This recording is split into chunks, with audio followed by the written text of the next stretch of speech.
Shikues të mësën në informacion për shëndetje do t'jemi së bashku edhe sot me gjithë shka të përgatitur. Do të flasim për muzika në këtë pjesë të parë. Në datën 30 tetor, Universiteti i Arteve në bashkëpunim me Akademinë e Shkencave do të mbaj konferencën shkencore mbarkombëtare me temë muzika shqiptare si krijim të ri, interpretim, muzikologji dhe edukim artistik. Për më shumë mbi këtë aktivitet, kam të ftuar në studio profesorin Arben Lozi, dekani Universitetit të Arteve, mirë se erdhët, faleminderit që jeni këtu, Denis Bishga, pedagog dhe organizatori aktivitetit, faleminderit, dhe Rovena Vata, koordinatora aktivitetit, faleminderit zonja Rovena që jeni këtu.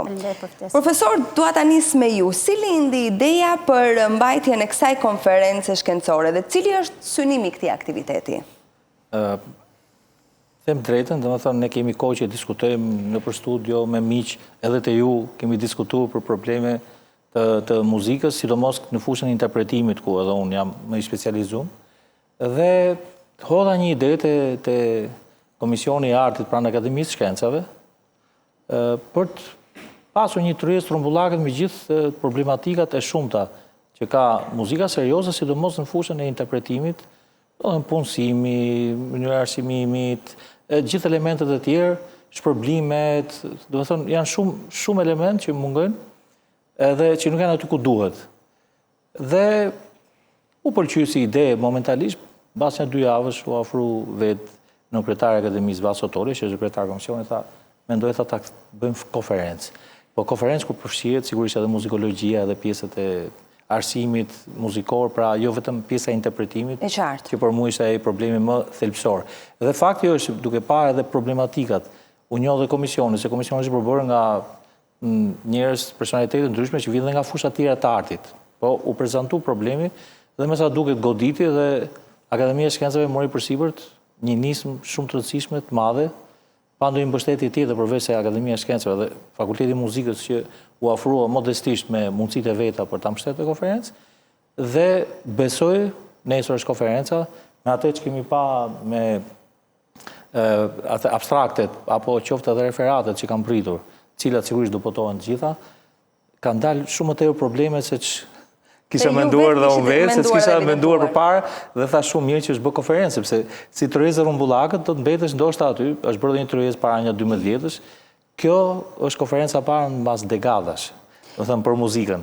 Dhe them që me atë që po shohim aty, me atë që kemi pa nga thash abstraktet, apo edhe element tjerë, se jo vetëm muzika në Shqipëri, shqiptare në Shqipëri, por edhe në Kosovë, Maqedoni, edhe më gjerë, besoj që do dalin disa konkluzione shumë të rëndësishme. Zonja Rovena, ju jeni koordinatore kësaj konference shkencore. Mund të bëjmë një panoramë si është menduar të organizohet, cilët janë profesorët që janë menduar për të mbajtur fjalime, piketat kryesore ku do të ndaleni, sepse besoj që atë konferencës do dalin dhe ndoshta elemente të tjerë që dalin gjatë rrahjes së mendimeve. Fillimisht ju falenderoj për ftesën, është kënaqësi e veçantë sa herë ndodhem në studion tuaj, lidhur me këtë ngjarje të madhe të ta quajon, se është ngjarje e madhe që vjen pas një mungese 35 vjeçare, është konferenca e parë mbarkombëtare për muzikën. Pra muzika është gjuha universale e gjithë botës, dhe jo vetëm e gjithë botës, por është popullin shqiptar shumë e rëndësishme për vetë faktin se muzika, veçanërisht kënga, na shoqëron që nga lindja dhe deri në vdekje. Pra kemi lindjen e fëmis që shoqërohet rritja e tij me ninullat. Kemi këngë të dasmës pas krahinave shumë të bukura, që është një pasuri që duhet ruajtur dhe duhet trashëguar. Por pastaj edhe ceremoniali i fundit jetësor, që është vdekja, gjama ose vajet. Pra, u mblodhen gjithë ekspertët bashkë, duke qenë që Akademia e Shkencave e Shqipërisë është promotore e kësaj konference, së bashku veçanërisht në kryetari i Akademisë Shkencave, profesor Vasil Tolo, profesor Vaso, e quajmë ne tani në bashkëpunimin e ngushtë që kemi pasur, së bashku me një ekspertizë shumë të rëndësishme artistike, por edhe studimore, kërkimore edhe shkencore, por edhe akademike, që na u ofru nga Fakulteti i Muzikës, ku i prezent është edhe dekani aktual, profesor Arben Lozi, dhe krijuam një grup, një komitet, ekipi, do ta quaja unë, ekipi më dashamirës që mund të ketë gjendur bashkë në atë konferencë që do organizojmë, është profesor Vaso, që kemi pas gjithmonë si udhërëfysin dhe organizatorin kryesor, profesor Beni po ashtu, është Denisi, që është pjesë e grupit të punës, studius, pedagog, është Armira Kapgjiu, profesora asociuar pranë Akademisë së Arteve të Fakulteti Muzikës, kështu që u bë një grup bashkë për të bërë një punë të mirë. Atëherë u vendosën disa piketa kryesore në 4 fusha që ka muzika shqiptare, duke parë si interpretim, si krimtari, si muzikologji dhe edukim artistik. Këto janë 4 fushat të cilat edhe nesër do referojnë gjithë secili. Aty ka studius, ka akademik, ka pedagog, mësimdhënës. Pra është një ndërthurje mes shkencës, po themi, dhe anës artistike. Tematika është e gjerë, ndarë në këto 9 fusha. Kjo konferencë është shumë e rëndësishme për ta theksuar, që është edhe vjen edhe në kuadër të muajit të letërsisë dhe arteve, që është edhe muaj tetor. Domethënë, kjo ishte edhe ideja e grupit punës. Për qenë koordinatore e këtij projektit madh, ngjarje të madhe që vjen pas 35 vitesh, ka qenë në përgjithsinë time dhe edhe fat, por edhe përgjithsi. Koordinimi, çdo gjë që duhet ishte në kohën e caktuar, por thashë falë përvojës ekspertize që na është shfruar nga profesor Beni dhe profesor Vaso Tole, kemi arritur në këtë pikë që për një kohë rekord është bërë një punë e jashtëzakonshme. Do ndalemi edhe më konkretisht, sepse unë dua ta kuptoj edhe pak më shumë, por dua të pyes pak edhe zotin Denis. Akademia e Shkencave është bashkë organizatore e këtij aktiviteti. Në këtë nismë, në këtë konferencë kaq të rëndësishme, cili është roli i saj? Si që shpreh dhe profesor Beni, në Akademinë e Shkencave, Komisioni i Përhershëm i Arteve, si një organ i Akademisë Shkencave, ku profesor Beni dhe artistë të tjerë të arteve pamore dhe të muzikës jemi pjesë, mundohemi gjithmonë të promovojmë artin në një kuadër pak më të lartë, nga ana shkencore dhe gjithmonë për të promovuar vlerat dhe vendit. Dhe u mbështet kjo nisëm që profesor Beni e hodhi në shqyrtim në pranë Komisionit të Arteve dhe nga një mendim u arritën deri në formulimin e një konferencë shkencore. Sepse mendoj Akademia Shkencave si një institucion pararendës i shkencës në vend, është institucioni i vetëm që mund të realizonte në bashkëpunim me Universitetin e Arteve, me Fakultetin e Muzikës, një konferencë të nivelit mbarkombëtar. Sepse duhet thënë të ftuar si ligjërues janë dhe akademik dhe profesor nga Kosova, nga Maqedonia, por dhe jashtrojeve shqiptare. Dhe kjo i bën bashkë në strehën e Akademisë Shkencave të Shqipërisë. Pse është kaq e rëndësishme, profesor Arbeni, përfshirja e institucioni shkencor në një konferencë artistike? Pra çfarë dimensioni jep kjo fushës tuaj, duke qenë, po themi, nëse mund ta them, në umbrellën e Akademisë së Shkencave? Pa diskutim. Tash çik me humor, si thon tralalato, merat që manin që ka krau. Jo. Një not po gaboj, ikën e gjitha. Jo, ekziston edhe ky koncept që, domethënë, ata këndoj bukur, na kënaqin, kështu, po atë din ata, di bin deri këtu. Sigurisht që futja e Akademisë së Shkencave jep seriozitet më të madh asaj që thashëm në fillim. Më e rëndësishme te kjo konferencë do jenë konkluzionet dhe rekomandimet që do i jepet institucioneve në Shqipëri, domethënë institucione flas qendrore, lokale, legjislativit për ndryshim ligjesh apo për institucionet arsimore në mënyrën se si duhen ndërtohen gjërat. E thon kjo në Akademinë e Shkencave, nga akademik të përzgjedhur, nuk ka qenë me thirrje të hapur. Ka qenë synimi i kësaj konference që të marrë, si thosh, atë më të mirën, personat më reprezentativ të qoftë studimit shkencor, qoftë muzikologjisë, interpretimit dhe gjithë, që këta të imponohen në një farë mënyrë, të bëhet një lloj presioni pozitiv karshi pushtetit dhe shtetit për të reaguar dhe për të vepruar në një situatë që sot është, të themi, nuk është dhe aq pozitive, themi, roz, por që ka mundësi shumë shpejt të përmirësohet, ashtu si brenda 5 apo 10 vjetëve, nëse vazhdon në këtë mënyrë, shumë shpejt do filloj dhe të kërkojmë instrumentist apo muzikant nga jashtë që të na plotësojnë nevojat Pse jemi në këtë pikë? Po ka, sepse krijohet ajo situata që hamas muzikë, që do bësh, ku do shkosh, ku do shkosh me të punosh e tjere, dhe ku ka rrit puna? Ka rrit puna që u kriju OSFA-ja, Orkestra Simfonike Forcata, me super talente, ka akoma nevojë për instrumentistë që ne si ofrojmë dot, se nuk kanë hyrë studiojnë për X instrument apo këtë, sepse nuk e shohin si një perspektivë të rëndësishme, ndërkohë që me pak ndryshim politikave nuk do një sakrifisë të madhe, është shumë e thjeshtë.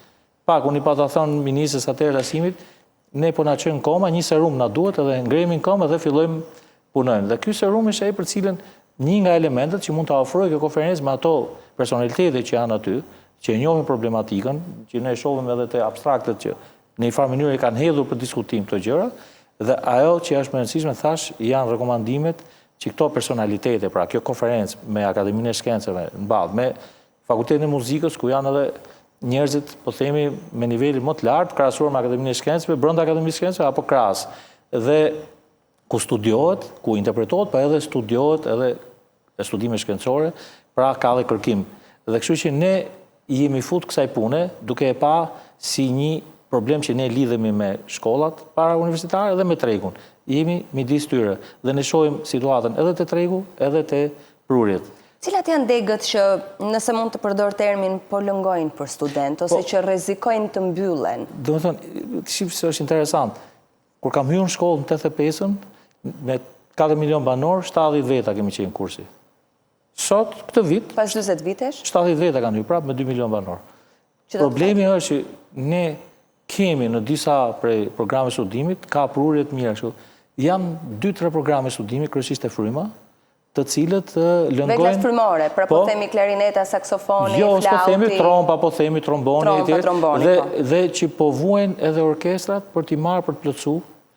Po themi orkestra simfonike radiovizioni, ka 2 trompa, po ashtu opera, 1 ka OSFA, do të kemë nga 3 minimalisht.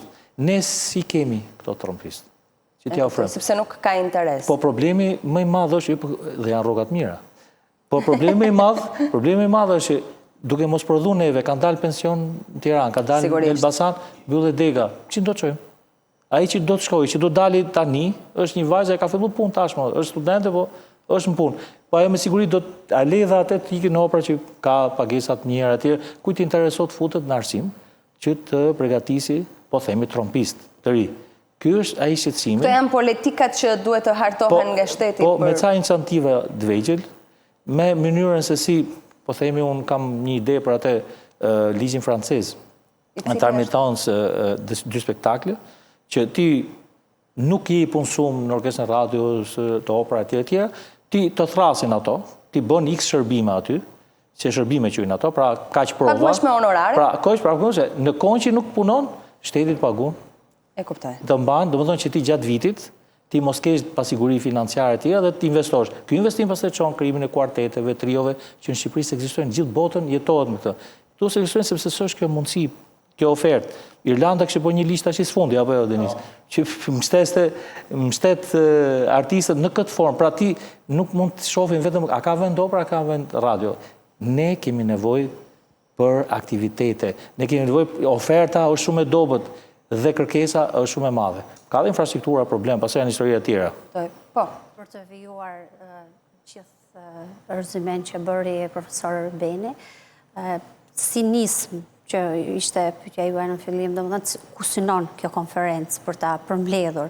Pra synimi është pikërisht tek mungesa e 35 viteve që nuk është bërë një gjë e tillë, pra një ngjarje e madhe, dhe nevoja, por edhe plotësimi i këtij mozaiku të munguar në studimet e muzikologjike, dhe bashkëpunimi që erdhi me Fakultetin e Muzikës nga Akademia e Shkencave. Akademia e Shkencave ka bërë një marrëveshje bashkëpunimi me Universitetin e Arteve, dhe një ndër pikat e marrëveshjes së bashkëpunimit është që ne kemi të drejtë të bëjmë edhe konferenca të përbashkëta, pra në kuadër edhe të marrëveshjes së bashkëpunimit, ndërsa lidhur me konferencën Akademia e Shkencave me Akademinë e Arteve ose Universitetin e Arteve ndjes, aty nuk janë vetëm njerëz njerëz që njihen si artist, sepse aty kemi profesionistë që janë pedagogë shumë të mirë, janë studiues shumë të mirë, janë njerëz që kanë mbaruar doktoraturat në shkëlqyer, një ndër to që është edhe pjesë referuese e kësaj konferencë është Armira Kapxhiu, që është pjesë stafi Fakultetit Muzikës dhe profesor Beni, është Majlinda Hala, një eksperte shumë e mirë, që është profesore asociuar me doktoratur të mbrojtur shkëlqyer, është Holta Sina, profesoresh Holta Sina. Kështu që profesoresh Zana patjetër që ajo është kalibri, po them nga këta që janë më të, po themi diku nga mosha më mesatare. Pra, kemi bashkuar gjithë ekspertizën, qoftë nga Akademia Shkencave që është institucioni më elitar akademik dhe shkencor në vend, së bashku edhe me pjesën artistike, por kemi më të mirët nga Fakulteti i Arteve, prana universitetit. Nëse i hedhim një sy programit konferencës, aty do trajtohen tema të ndryshme. Për shembull, një ndër to është raporti mes muzikës tradicionale dhe asaj bashkohore. Në çfarë lloj konteksti e keni vendosur dhe çfarë problematikash ka në këtë drejtim që vlen për të diskutuar? Po. Është shumë e rëndësishme që ne të japim një pasqyrim shumë të gjerë. Rovena e ceku pak më parë që është ndarë në 4 kolona kryesore, ku ne do diskutojmë edhe për pjesën e muzikologjisë, pra studimit të veprave artistike të ndryshme, por dhe krahasimit muzikës si ka qenë, si është, sepse mendoj që duke u nisur me Fakultetin e Muzikës, me Akademinë e Shkencave, me të gjithë institucionet që janë pjesë e kësaj konference shkencore, që do të thënë nuk janë pak, sepse janë përfshirë dhe qendra kulturore e Ministrisë së Mbrojtjes. Pra të gjithë institucionet që janë pjesë e lëvërimit të artit të muzikës. Është një konferencë bashkëpunim me disa institucione të rëndësishme. Kjo gjë do të bëjë që shumë faktor të ngacmohen dhe të japin një sinjal për sa i përket çfarë politikash ne do duhet të ndjekim te pjesa e muzikës. Pra, nëse do mendojmë çfarë të ardhmen do të japim tregut. Pra, do bëjmë dhe një retrospektiv se si ka qenë politikat gjithmonë në kontekst të sistemit, të kohës, gjithmonë në vendodhje kohore, por dhe si do të japim ardhmërisë të vendit, sepse kjo është gjë më e rëndësishme që kjo konferencë do të qëllojë në mendimin se si ne do të ndërtojmë politikat për vazhdimsinë e muzikës në vendin tonë. Dhe për këtë arsye mendoj që është shumë jetike kjo konferencë, që vjen, mendoj, në momentin e duhur dhe në kohën e duhur, bashkon faktorin kombëtar dhe mbarkombëtar, sepse do marrim ekspertiza nga akademik edhe nga Kosova, por edhe nga Maqedonia e Veriut, dhe të gjitha këto do të nxjerrin një përfundim dhe për të bërë krahasimin, siç e thatë ju, muzika shqiptare, si ka qenë, si do të jetë muzika moderne. Pra, na qëllon ne përgjegjësia që të japim orientimin drejt politikave se si do jetë muzika shqiptare drejt të ardhmes. Pra, ideja është që të ndërtojmë të forcojmë këto themele që ne i kemi të ndërtuara, që mos na lëkunden për breza që do të vinë pas muzikantëve të rinj. Në vitet e demokracisë ka një ndryshim rrënjësor muzika shqiptare, apo jo? Nëse flasim për këto 35 vite, hera herës është dëmtuar shumë, është transformuar, qoftë edhe muzika, po themi, popullore, turbo folke, nuk e di këto rrymat e tjera, profesor, ju jeni ekspert në këtë që unë po them. Si e shihni ju këtë ndryshim? Fatmirësisht muzika klasike nuk guxon njëri ta deformoj, apo ndodh? Jo, deformimi. Po thoshit shparë për muzikën tradicionale dhe muzikën moderne. Në fakt, që prej viteve, që fillim shekullit të kalum, po mes të shekullit të kalum, dhe me thonë, është bëjë përpjekje maksimale nga kompozitorë të famshëm, instrumentist, kompozitor, dirigent të rëndësishëm, si Bernstein, apo si një kompozitor i famshëm rus, të cilët Shnitke, apo kompozitorë tjerë të cilët tentuan të shkrijnë dy elementet. Dhe me thonë, klasike me moderne. Muzikën klasike me moderne, duke fut element të popullores, ne kemi pas ka realizim socialist, do të ketë element popullores. Po kjo të shprehur në mënyrë moderne, flas për këto, hapër një rrymë të re, si thush, me dy stile të ndërthurura brenda kësaj. tash në vitet 90, ne deri në vitet 90 kemi qenë situatë që do hashe, nuk e di, pras, patate, këto se këto ishin. Dhe kur dole që kishte gjallë me shumicë, fillojnë të hajnë gjithë yndyrë me shumicë. Tash kanë filluar mos hajnë më, se kishte ngele, po kishte ngel ajo mangësia. Dhe unë nuk i vej faj, në tregu ishte jetur për atë që nuk lejoj. Dhe shkojmë bas tallavas, shkojmë bas gjithë të elementve, këngëtarët shkuan drejt kësaj, sot këngëtarët më të mirë. Muzikës rock, marrin orkestrë simfonike, bëjnë koncert recital. Muzikës popullore po mundohen ta pastrojnë edhe një herë, sepse mbaroj, ajo aty mbetet. Nëse ti thu hip hop, shkon 2 vjet, 3 vjet, mbaroj aty. Kurse kjo, që të ketë jeshtë gjatësi, nëse ka rrojti 100 ca vjet një këngë popullore, do rrojë 100 ca tjerë, nëse ti do ta kthesh ke burimin. Identiteti. Sigurisht do modernizosh me instrumenta, me gjëra, por nuk mund ta deformosh ose t'i japësh nuancat e një shteti tjetër të caktuar. Ajo që thash ishte domosdoshme në 90-ën edhe muzika.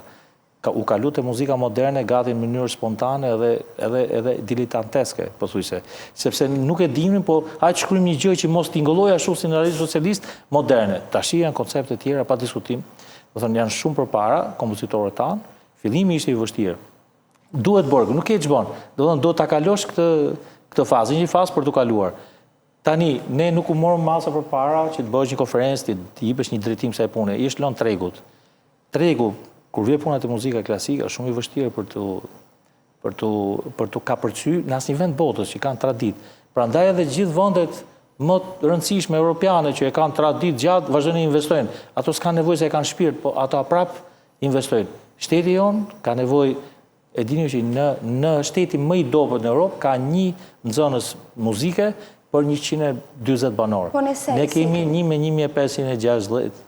Do me thënë, s'ka lidhje fare, se nes po kemi shkollë në për lagjet ma, jo të kemi dhe muzikën, është e qartë e punë. Por në një Tiranë... Pra, kemi muzikor të ne është në nivele... Jo, në nivele është sepse s'ka ofertë. E dyta, nuk kam shtetje. E treta, është problemi që edhe një gjë minimale që kishim, që të paktën nxënësit bënin 2 orë muzik në javë në shkolla, jo në shkolla muzikore. Po kështu ka qenë? U hoq. Paktën dhe në 2013. Brezin tim 2 orë muzik në javë kanë qenë. Në orë 2013 u hoq. U bë 1 orë muzike dhe u konvertu në 3 orë fizikulturë që s'bëjnë asnjëherë mësim, ose i lëshoi top ai edhe të gjymojnë topit, dhe ky është problem shumë i madh. Sepse ç'a ndodh? Kush është pasojë e saj pasaj që ne kemi atë trompisë, kemi ai që punon malësi të madhe. Ai mësuesi që plotësoj normën do të bëjë 1 orë në Tamar, 1 orë në Vermosh, 1 orë në Koplik, 1 orë si plotësoj doktorët e veta. Atëherë s'ka interes ta bëj këtë. Atëherë s'ka interes shkoj. Si thot Nietzsche thot, po mos ekzistonte muzika thotë, do ishte absurditet, do të thonë jeta. Apo siç thot Platoni, Ciceroni, gjithë thotë marrë, s'po them këta 3 që e thonë më të madhe. Platoni e ka ngritur si problem që muzika është shumë e rëndësishme për shpirtin, për zhvillimin e jetës 3000 vjet përpara.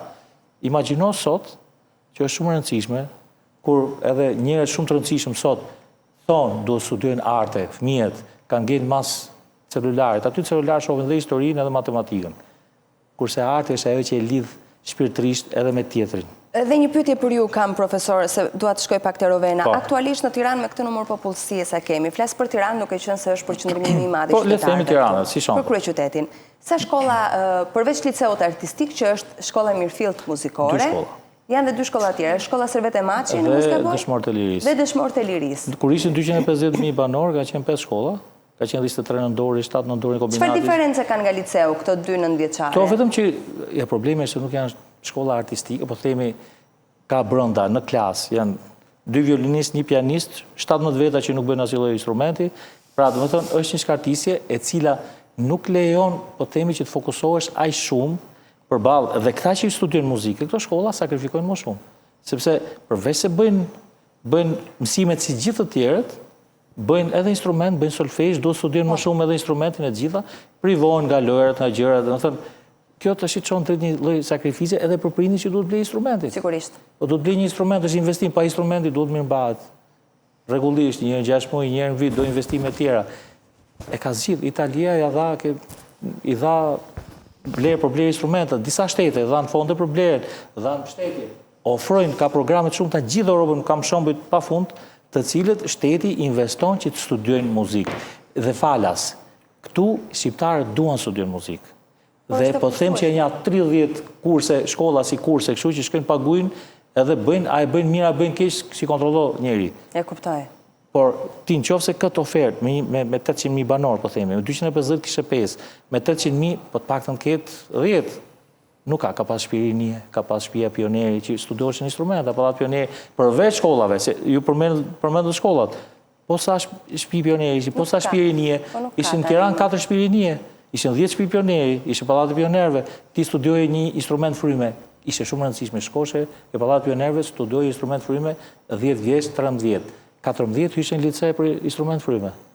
E kuptoj. Dhe ishe i gatshëm, janë disa nga janë kaq shumë gjëra për të thënë, prandaj kjo konferenca është do t'i trajtojmë edhe ne do të marrë në vijim të asaj çfarë diskutoi profesor Arbeni. Ideja është që profesor Arbeni e ka të prekshme, ka praktike dhe gjithë të vështirësitë edhe ndjen, sepse është pjesë e kësaj problematike, po themi vështirësive. Dhe përveç se është pjesë, unë e di shumë mirë që ka dhe dy fëmijë të cilët janë vajza është për violinë, mos gaboj, dhe djali. Kurse djali është për violinë. Dhe djali për violinë, kështu që e ka të prekur dhe e ka shumë mirë. Patjetër. Raporti kjo është në këndvështrimin tim si studiuse, raporti i muzikës tradicionale me muzikën moderne është marrje dhe dhënie me njëra tjetrën, edhe është një gërshëtim, pra duhet dim se çfarë do të marrim nga njëra, çfarë do të sjellim nga tjetra. Është pak a shumë mund të bëj një krahasim, është si libri fizik dhe libri digjital. Asnjëherë nuk mund të shmangim, do të marrim të dyja, të mirat e të dyve. Kështu që në këtë kuadër do dali edhe tek konkluzionet e rekomandimet e konferencës, por që është një çështje e cila është goxha e rrahur edhe në abstrakte që na ka ardhur. Pra ky problematika dhe raporti mes muzikës tradicionale, muzikës bashkohore, drejt një muzikologjie të re, e tjerë, e tjerë. Mirë, ne do kthehemi përsëri në bisedë, vetëm shumë shkurt, dua të respektoj kohën e reklamave dhe vim përsëri këtu. Zoti Denisa, mund të flasim sot për një identitet muzikor shqiptar në kuptimin e plotë të fjalës? Për shembull, çfarë e bën sot ndryshe muzikën shqiptare nga muzika e një shteti apo kombi tjetër? Flas për tabanin, për identitetin kryesor që për shembull nëse ne dëgjojmë tingut e një buzuku e dallojmë direkt që është muzikë greke ose muzikë orientale. Unë do thoj që muzika shqiptare tashmë prej më shumë se një shekulli e ka identitetin e saj, sepse gjithmonë mbështetja ka qenë në muzikën folklorike. Mund të them që në referatën time që do mbaj nesër, Thoma Nasi, një personalitet i historisë muzikës shqiptare, ka dhënë një ndikim të jashtëzakonshëm në mbajtjen dhe krijimin e një muzike të kultivuar. Më tej erdhën kompozitor të mëdhenj duke përmendur Çezadeja, Tonin Arapi, Fehim Ibrahimi dhe kompozitorët e mëvonshëm si Aleksandr Peçi, Vasil Tore, pra është një plejadë e madhe kompozitorësh që ndikuan që ne të kemi muzikën tonë tradicionale, që muzikën dhe muzikën e kultivuar, që mos jetë e ngjashme me muzikën e fshimve tonë. Do të përmend një thënie që thonte gjithmonë profesor Thoma Nasi, që dhe shumë kohë të kuptoja që qëllimi në jetën time ishte të zbuloja tabanin e vërtet të muzikës shqiptare, të hiqja shtresimet dhe ornamentet orientale dhe të dilja në atë genin e muzikës tradicionale shqiptare. Dhe mendoj që kjo gjë është arritur tashmë dhe ne kemi një identitet kombëtar në muzikën edhe tradicionale, por edhe në muzikën e kultivuar. Dua të ndalem pak më konkretisht e konferenca e nesërme, sepse po themi ajo është tematika kryesore që na ka mbledhur, por pse jo të nxjerrim në palë disa nga problematikat e muzikës me shpresën që të mund të rregullojmë. Zonja Rovena, si është organizuar, si është menduar, pra do të ketë një fjalë përshëndetëse, kush do të ngrer problematikat, po themi sepse tematika është muzika shqiptare si krijimtari, interpretim, muzikologji dhe edukim artistik. Dhe dua të them kush mund të flasë për krijimtarin, kush mund të flasë për muzikologjin, pra si është ideuar fjala mbajtëse e gjithë secilit prej pjesëmarrësve.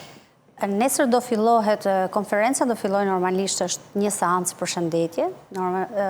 Seancën e përshëndetjeve do ta kemi nga Zoti Shpis nga Akademia e Shkencave të Shqipërisë. Besoj që profesor Gjynushi do ta mbajë dhe atij takon një fjalë përshëndetje dhe fjalën e hapjes së konferencës.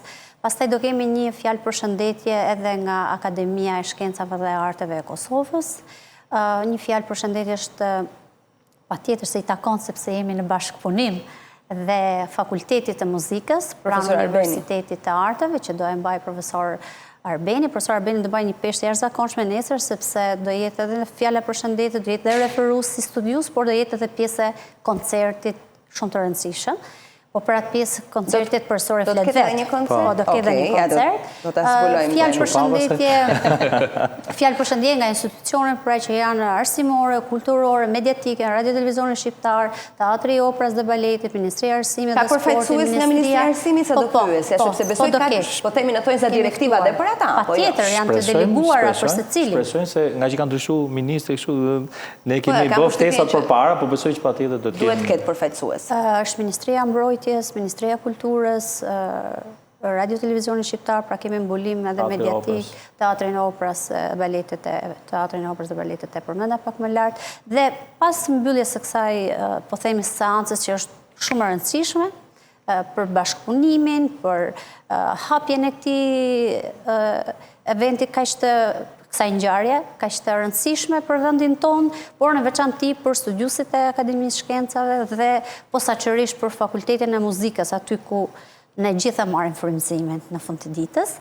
Do kalojmë tek seancat kryesore që është edhe puna më e madhe që është bërë nga studius, akademik, profesor, vendas dhe shqiptarët e Maqedonisë së Veriut dhe nga profesor dhe studius nga Kosova.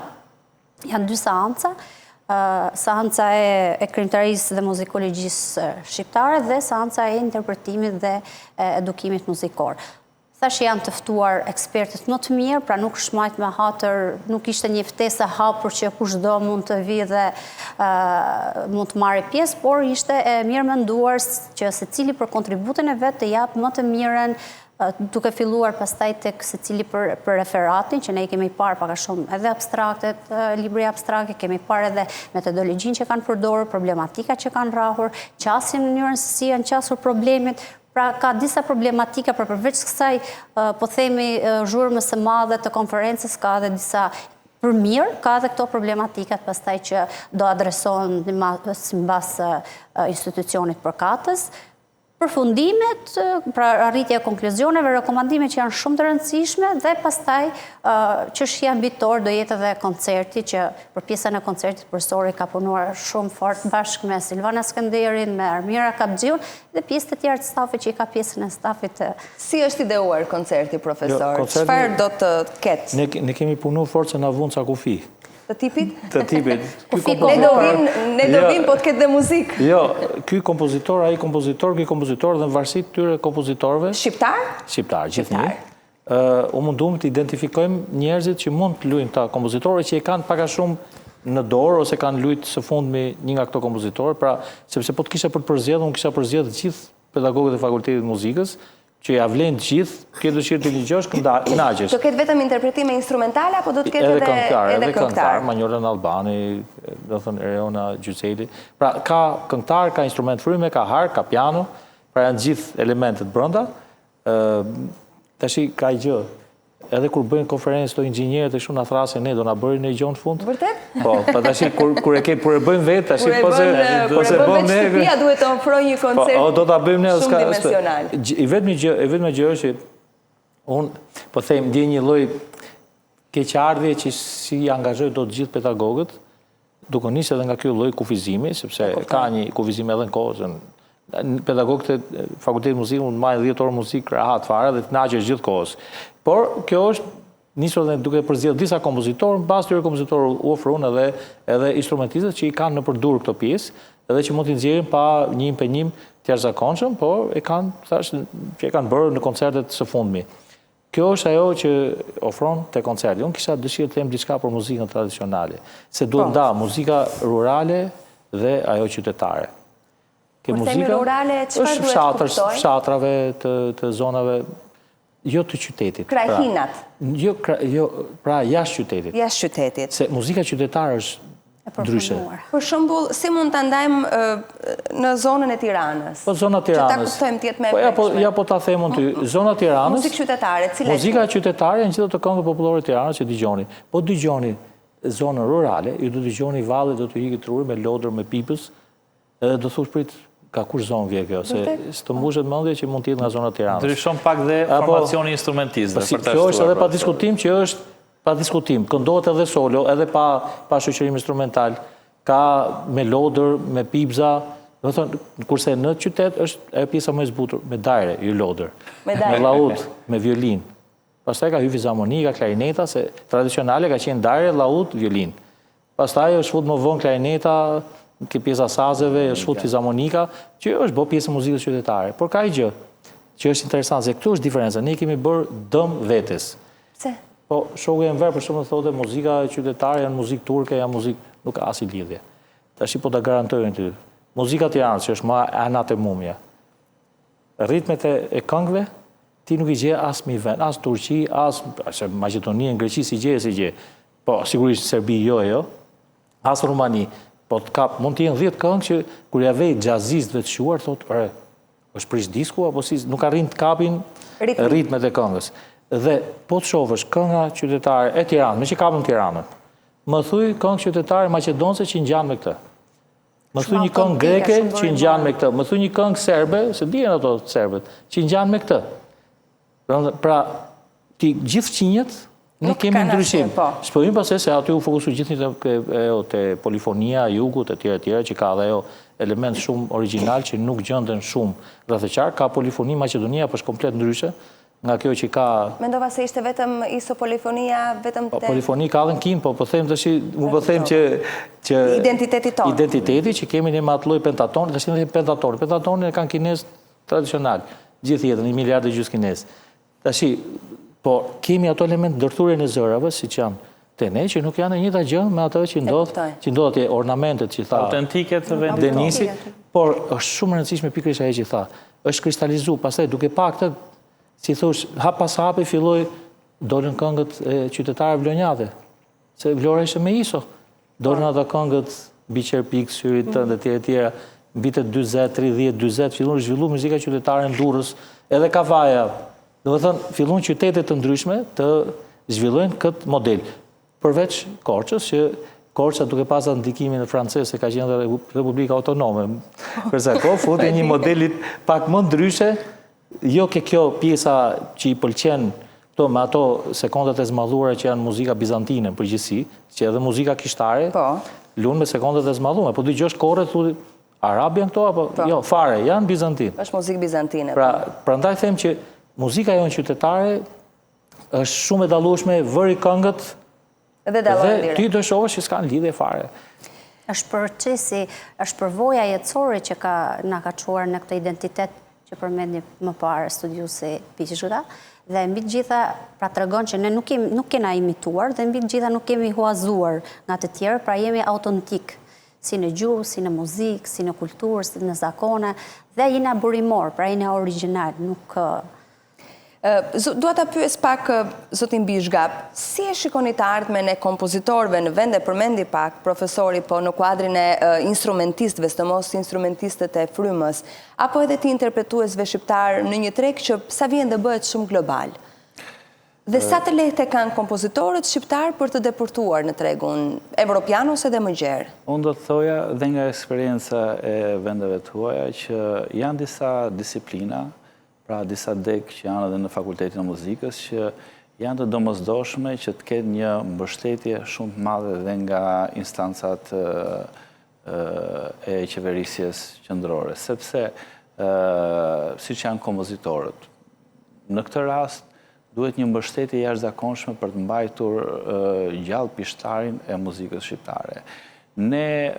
Kjo konferencë, përveç fakti që është gjithëpërfshirëse, dhe i ka të gjitha disiplinat, si do kemi dhe performansën, pra bëhet dhe interaktive. Më rëndësishme është që ne do bjapim një projekcion të Shqipërisë Europiane përsa i përket artit muzikor. Pra, me krijimin e këtyre standardizimit, me krijimin e një nivelit saktuar të rëndësisë së disa disiplinave që janë prioritare, si që është pjesa e kompozitorëve që duan një vëmendje të veçantë, do të thoja. Por jo vetëm kompozitorët, janë dhe instrumentistët, janë shumë faktorë që ne duhet t'i japim rëndësi të jashtëzakonshme. Kjo konferencë është shumë e rëndësishme edhe për disa orientime dhe të Bashkimit Evropian, sepse ne mendojmë vetëm në hapësirën gjeografike shqiptare, por në qershor janë hapur dy kapitujt e radhës, kapitulli 25 dhe 26, për aderimin e Shqipërisë në Bashkimin Evropian, ku 25 është arte dhe 26 është kërkimi shkencor. Pra, janë të dyja të ndërlidhura me njëra tjetrën, dhe kjo do t'japë një projekcion të Shqipërisë për 2030-ën. Pra, si ne do bashkojmë në familjen e madhe europiane. Ne kemi marrë shumë nga Europa, shumë kompozitorë tanët me në Cezaden, cilët kanë mbaruar në Santa Cecilia dhe kanë dhënë një kontribut të jashtëzakonshëm. Pra, kanë formsuar themelet e muzikës shqiptare dhe tjerë, absolutisht. Ne duhet që nëpërmjet këtij aktiviteti t'japim rëndësi kompozitorëve të rinj, t'japim rëndësinë instrumentistëve të rinj, sepse janë shumë hapësira që janë të domosdoshme për vendin tonë. Bashkimi Evropian i kërkon këto lloj detyrime që Shqipëria t'i vejë. I kërkon këto lloj disa propozime që ne do t'i nxjerrim, disa rekomandime, disa përfundime që konferenca do të ketë, do t'i shkojnë institucioneve përkatëse. Dhe kjo na vën me detyrimin që jemi Fakulteti Muzikët, pra të gjithë faktorët e industrisë së artit në Shqipëri, të japin kontributin e tyre. Nuk do të lej pa përmendur që Shqipëria ka hapësira dhe për një muze muzike. Shumë interesante. Sepse kemi artistë jashtëzakonshëm, kemi personalitete, mund të them që në Muzeon Kombëtar, Histori Kombëtar, është pianoja e sopranos Tefta Tashko Koço.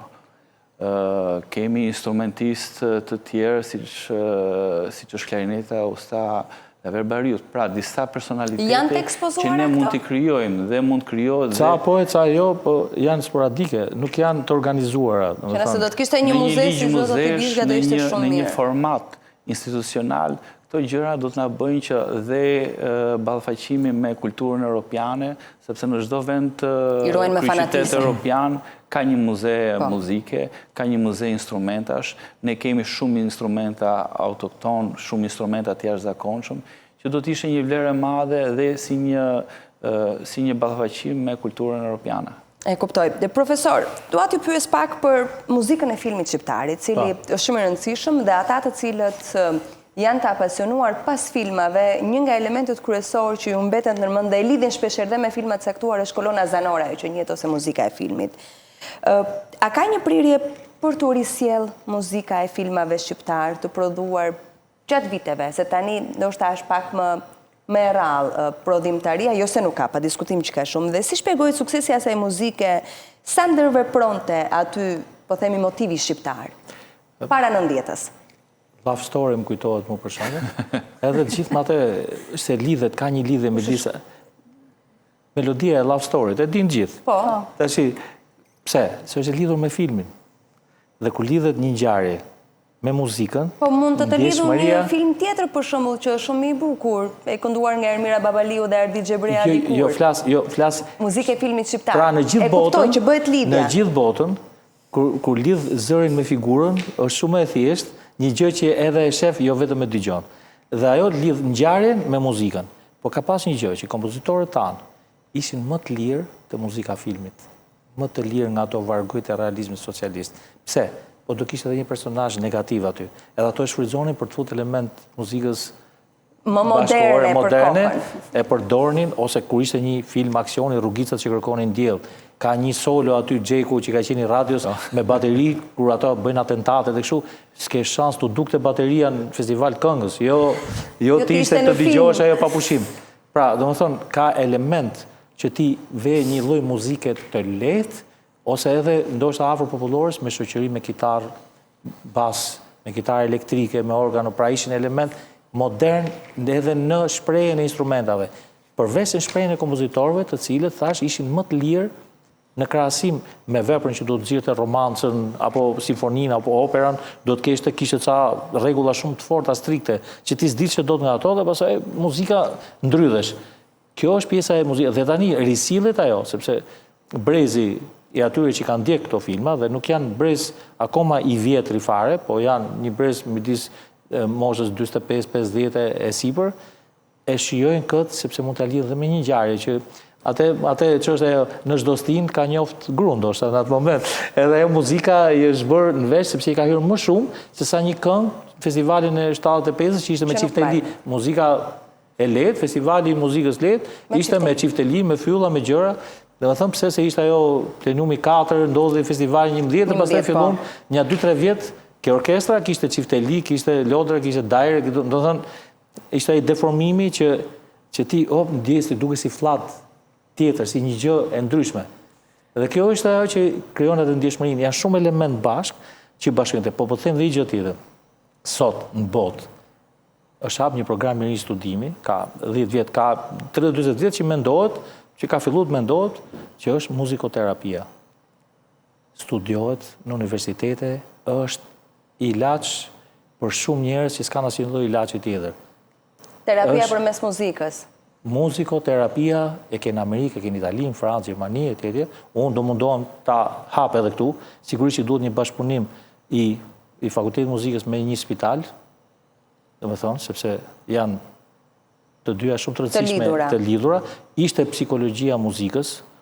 Kjo tash është bërë pjesë e muzikoterapisë, psikologjia, se u kuptu se çfarë lidhje kishte muzika me njeriu, si ndikon, dhe kur e thon 3000 vjet përpara që ndikon, imagjino tash që është edhe studiuar më në hollësi dhe shihet që shumë gjëra shërohen te njeriu me muzikë. Dhe prandaj është një investim për fitim, nuk është një investim, hajde të bëjmë një investim kot ta provojmë një herë. E provon vitet 60, 70 dhe e panë që është rezultative dhe prandaj ka hyrë në një rrugë tjetër tani në drejtim studimeve serioze, sidomos studimet master. Zonja Rovena, dua t'ju pyes, sepse gradualisht jemi drejt minutave të fundit dhe kur flet për muzikë, për arte kryesisht, koha ikën edhe nuk kuptohet dhe kjo është shumë e mirë. Çfarë doni të arrini përmes kësaj konference? Synimet kryesore. Po synimet kryesore të kësaj konference, siç thamë edhe në fillim, është kjo mungesa 35 vjet çarit, që është një diferencë shumë e madhe në studimet shqiptare. Dhe të gjitha punime që na kanë ardhur janë risi. Do të mund të botohen këto? Po, atër duhet të them edhe këtë fakt të tjetër, që libri i abstrakteve është i botuar tashmë, është i aksesueshëm nga secili prej nesh, është shpërndar në media sociale, gjithë secilit nga referuesit, dhe Akademia e Shkencave e Shqipërisë ka marrë përsipër edhe botimin e plot të akteve të konferencës me ISBN të posaçme për këtë konferencë. Kështu që duke filluar që nga rishikimi kurrikulës, sfida dhe risi, duke filluar që nga raporti i muzikës siç thamë tradicionale me atë moderne, dhe njësër faktorësh të tjerë dhe problematikat të tjera që do dalin të kjo konferencë dhe kjo ngjarje madhore. Për ta mbyllur pastaj, se duhet përmendur është fakti shumë i rëndësishëm dhe pjesë e konferencës, po themi kurora e konferencës dhe që jep ato shijen artistike dhe estetike, është edhe një komitet nderi që përbëhet nga personalitetet dhe kontribuesit më të rëndësishëm të muzikologjisë shqiptare. Unë ju falenderoj shumë që ishit në studio, ju uroj shumë sukses e nesër, e sigur që përveç se do dalin në pa problemet, por edhe do të marrë një drejtim ashtu si që ju vërtet keni nevojë dhe doni që t'i zgjidhni, dhe ju mirëpres përsëri në studio për gjëra përsëri por kaq të bukura dhe evente të rëndësishme. Faleminderit shumë. Faleminderit për kontributin që jepni në kulturën dhe në artin shqiptar. Ne do të shkojmë në reklama, vim përsëri për një tjetër tematik vetëm pas pak.